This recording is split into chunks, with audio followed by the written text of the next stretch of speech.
has timed his performance here to perfection. Kenyan athletes to various international events have put the country on the world map with their success. And once again, it's a Kenyan victory. Abel Kirui.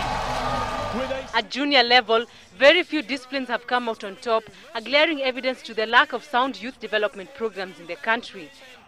The Ministry of Sports scored poorly in the recent Government Performance Index, despite efforts to put some programs in place. For this reason, it is highly likely that Kenya again will only take part in athletics in Singapore during the first Youth Olympic Games. Kenboy is going to win easily.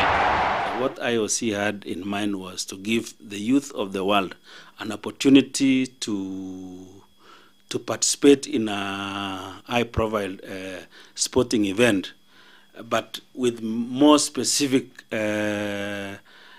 issues being, first is participation, secondly cultural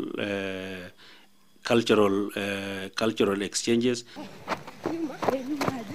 While the Youth Olympics may not be a reason for federations to marshal their troops because of participation restrictions, federations need to have youth structures in place at all times.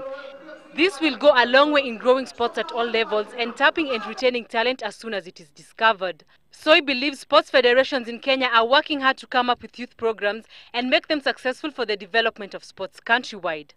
Most of the countries that are excelling at the moment have in place mechanism of sports lottery as means of raising funds for sports.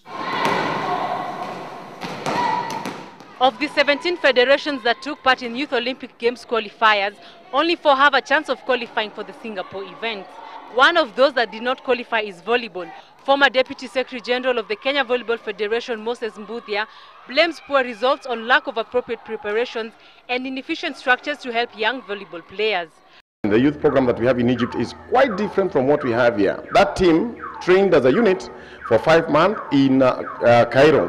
Mbuthia, who is also the Secretary General of the Nairobi Secondary School Sports Association, says there is a disconnect in terms of following up talented players between secondary school and tertiary institutions. Kenyan teams perform very well in regional school games, but the youth teams do not produce the same results once they get to the international arena.